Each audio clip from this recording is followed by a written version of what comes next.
Խաղաղության դատավարության հերթական փուլը կարելի է համարել ավարտված, վերաքննիչ դատարանը գնացել է խորհրդակցության, բայց ինչպես դատարանում են ասել,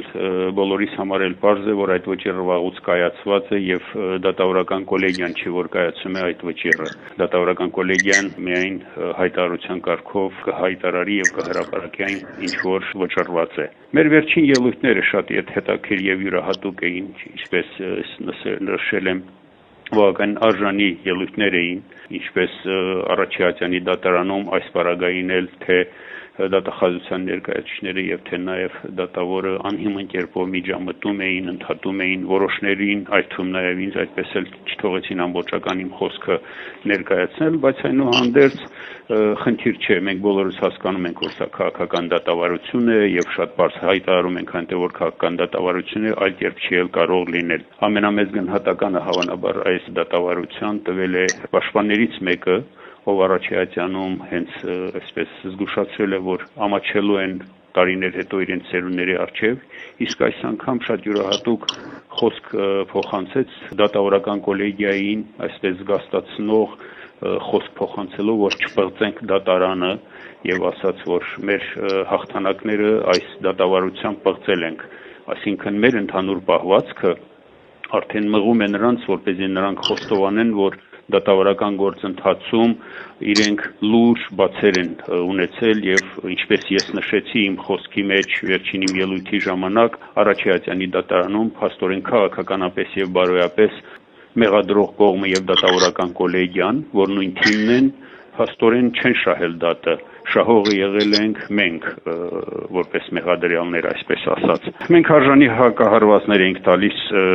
այսպես ասեմ, այն փաստարկներին եւ այն կեղծ պնդումներին, որ վերաբերում է մեր ժողովրդի անցյալին, ներկային, պատվի խնդիրներին մեր ժողովրդի, կեղծ տեղեկություններով, շինծու հիմնավորումներով, ազգային ինքնասիրությունը կողքրտող պահվածքով, կեղծված պատմությամբ եւ հենց այդպիսի մի իրավիճակ է, որ պետք է ասել, որ պայքարի մի դաշտ է, որտեղ գործում է ուժի օրենքը, այսինքն օրենքի ուժ չկա։ Մենք ենք որոշողը, այս սկզբունքով են առաջնորդվում դատավորները եւ դատավորական կոլեգիան եւ անում այն ինչ որ ուզում են, մեզ համար էլ դա հասկանալի է, բայց ինչպես նշել ենք, սա մեր համար երկրորդական է եւ մենք ուղղակի ֆորմալ կողմ ենք ապահովում, որպեսզի հասնենք միջազգային դատարան։ Այնպես որ այս դատավարությունը կարող ենք համարել դատող կողմի համար տապալված դատավարություն։ Լրատվությունը ինչպես միշտ ներկայացվում է միակողմանի մանիպուլացված, իրականությանը ոչ համապատասխան։ Ես մեկ նույնիսկ մտածում եմ, որ ուր են Հայաստանի ազատության լրատվամիջոցի ռադիոկայանի լրագրողները, ազատություն որոնող լրագրողները։ Մոտ 2 տարի է սպասում ենք, որ դատարանի դահլիճում կհայտնվեն, չէ՞ որ նրանց համար սպիտակ տան պատերը կամ Կրեմլի պատերը կամ եվրոպական որևէ երկրի, այդ թվում նաև բրյուսելյան հանրահայտ պատերը դժվար չէ շոշափելը, բայց Բաքվի դատարանների դահլիճից ներս նրանց մենք այդպես էլ չտեսանք, որպեսզի աշխարհին ներկայացնեն, թե ում են դատում, ինչու համար են դատում եւ ինչպես են դատում։ Ինչևէ, Նաև մի փոքր այսպես նրբություն ներկայացնեմ, դեռևս հուլիսի 17-ին ես միջնորդություն էի ներկայացվել դատարանին, որպեսզի մեղադրող կողմը դատախազությունը հաշվի առնելով ներկա ստեղծված իրավիճակը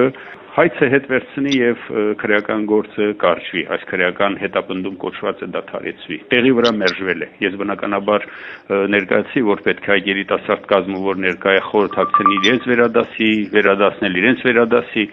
սակայն տեղի վրա մերժվեց։ Ամսի 31-ին մեր վերջին նիստի ժամանակ վերջի խոսքում ես խոսքս ուղղեցի դատավորին եւ խնդրեցի առաջարկ ներկայացրի դատավորին, որպեսզի իմ այդ միջնորդության բովանդակությամբ առաջարկ ներկայացնելով, պահը օգտագործելով այդ իմ առաջարկի հնարավորությունը օգտագործելով, որպեսզի դատավորական կոլեգիան խորհրդակցի ում հետ որ անհրաժեշտ է, ովքեր որ որոշում են կայացնում, եւ հաշվի առնելով երկու երկրների, երկու ժողովուրդների միջև ստեղծված նուրբ քաղաքական իրավիճակը, արտաքին քաղաքական դերակատարների դերը